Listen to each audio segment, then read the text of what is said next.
ఎక్కడివ్వాలో అక్కడ ఇవ్వాలి, అంతేగాని ప్రసాదాన్ని ఎక్కడ పడితే అక్కడ పట్టుకెళ్ళి ఇవ్వకూడదు. ఎవరు యోగ్యులో వారికి పిలిచి పిలిచి ఇవ్వాలి ప్రసాదాన్ని. ఎందుకో తెలుసా?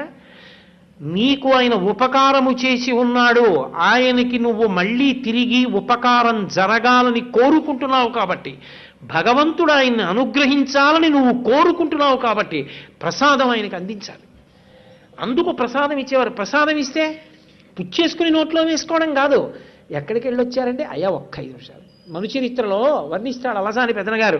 ఏ దేశములను వసించి తిరిమీరే ఏ గిరిలు చూచినారు ఏ పుణ్యతీర్థముల యందు గ్రుంకిడి తిరిగి అని అడుగుతాడు. ఎక్కడెక్కడ తిరిగారు ఏది చెప్పండి అని అడుగుతాడు ఆ వచ్చినటువంటి ఆ యోగిని. ఆ పాదలేపనం ఉన్న కారణం చేత ఆయన అన్ని చోట్ల తిరిగి వస్తాడు. కాబట్టి అటువంటి స్థితిలో తీర్థయాత్ర చేసి వచ్చిన వ్యక్తిని కూర్చోపెట్టి అడుగుతారు. అడిగితే అయ్యా ఆయన స్వామి పుష్కరిణికి వెళ్ళానండి, అబ్బాయి